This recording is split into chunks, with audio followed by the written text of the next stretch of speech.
हाँ, हंसी आती है। हंसी आती है ये कह के कि परिवारवाद हम चलाते हैं या परिवारवाद लालू जी चलाते हैं। लालू जी का बेटा चाहे तेजस्वी हो, चाहे तेज प्रताप हो, चाहे मीसा जी हो, ये तीनों कौन आंदोलन के प्रोडक्ट हैं?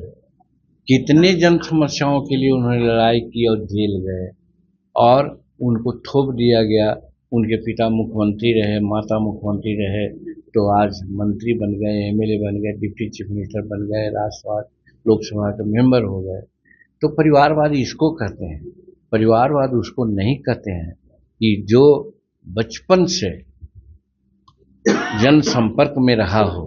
आप मीन करते होंगे कि हमारा बेटा संतोष के बारे में लोग कहते होंगे।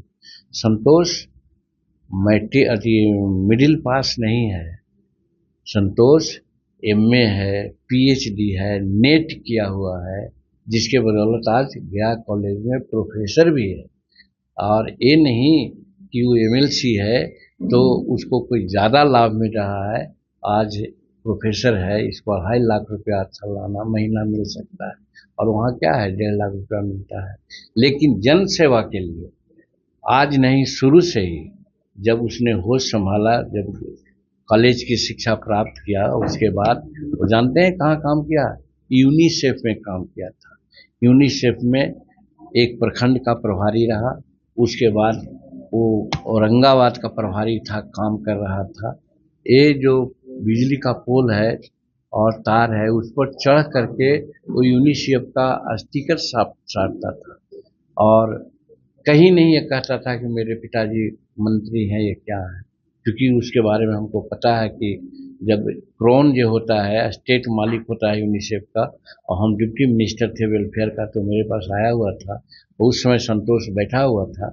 जब मालूम हुआ उसको कि संतोष के बारे में कि मंत्री का बेटा है, तो आश्चर्य किया, अरे भाई ये तो कभी नहीं कहा कि हम मंत्री के बेटा हैं। और फिर जब राजनीतिक में आया तो आपको बताना चाहते हैं, इसको पता नहीं, आप लोग छापिए, बताइएगा कि नहीं। 1998 में लाल कृष्ण आडवाणी जी की बैठक हुई थी यहाँ गांधी मैदान में। उस समय भाजपा ज्वाइन किया था, मेरे साथ नहीं था। और जब आगे बढ़ा उसकी कारवां, हम भी आगे बढ़ते गए। लास्ट में वो शायद हमारा उम्र या हमारे प्रति पिता के प्रति उसका कोई कर्तव्य समझ में आया, तब फिर उधर छोड़ के कहा कि जब पिता हमारे हैं जिस पार्टी में, उस पार्टी में रहेंगे। और वो रहा, और रहने के बाद एमएलसी हुआ। एमएलसी के बाद दोबारा एमएलसी अभी हुआ है और मंत्रिमंडल में है। तो वो अपने काम, आंदोलन और सेक्रीफाइस के चलते हैं, न कि जीतन मांझी के बेटा के चलते हैं। इसलिए अगर आप ये वीडियो YouTube पर देख रहे हैं तो हमारे चैनल को सब्सक्राइब करें और बेल आइकन को दबाना ना भूलें। अगर आप Facebook पर ये वीडियो देख रहे हैं तो हमारे पेज को लाइक करें।